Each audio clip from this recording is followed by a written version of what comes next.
यह दो भाइयों की कहानी है। परिवार में दो भाई रहते थे। दोनों भाइयों के बीच बहुत ही प्रेम था। बचपन से ही साथ रहते थे, हर कार्य साथ करते थे। ऐसे ही दिन बीतते गए और भाइयों की शादी हो गई। दोनों भाई की पत्नियां भी आ गईं और दोनों भाई बहुत ही हंसी खुशी से रहते थे और कभी भी उनके बीच कोई लड़ाई झगड़ा नहीं हुआ। दोनों बहुत ही अच्छे से रहते थे। दोनों भाइयों की एक ही गुरुजी के पास प्रवचन सुनने जाते थे। ऐसे ही समय निकलता रहा और एक दिन अचानक से छोटे भाई ने बड़े भाई को गुस्से में भला बुरा बोल दिया। बड़े भाई को यह बात बुरी लग गई और दोनों भाई अलग हो गए।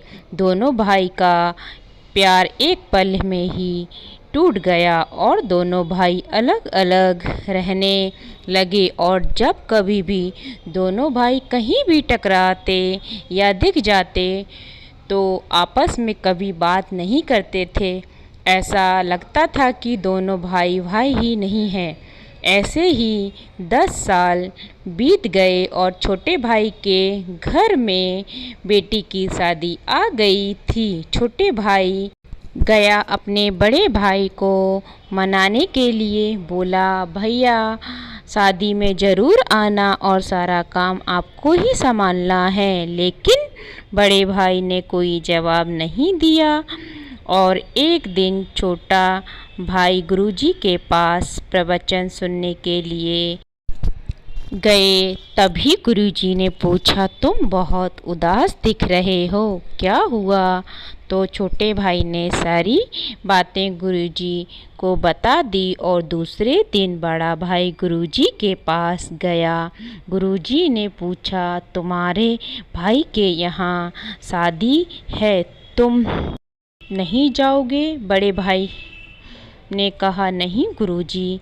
बोले, क्यों नहीं जाओगे? नहीं, बड़े भाई ने 10 साल पहले की लड़ाई झगड़ा हुआ था, वह सब एक एक बात बता दी। फिर गुरुजी बोले, कल जब तुम प्रवचन सुनने आए थे तब मैंने तुमसे एक बात बोली। बड़े भाई ने बहुत दिमाग लगाया लेकिन कल गुरुजी की बात याद नहीं आई।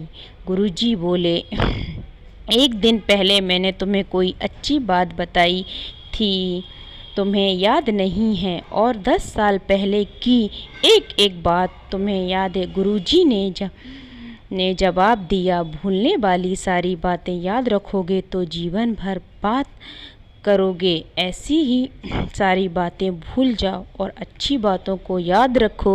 गुरुजी की बात सुनकर बड़ा भाई बहुत दुखी हुआ और सारी बातें भुलाकर अपने छोटे भाई के यहाँ शादी में गया। अच्छे से शादी संपन्न हुई और दोनों भाई फिर से मिलजुल कर रहने लगे। ये कहानी से आप सबको क्या सीख मिली, प्लीज़ कमेंट करके ज़रूर बताइएगा। वीडियो को लाइक करना, कमेंट करना, चैनल को सब्सक्राइब करना बिल्कुल मत भूलिएगा। ऐसे ही नई नई रोचक कहानियाँ आपको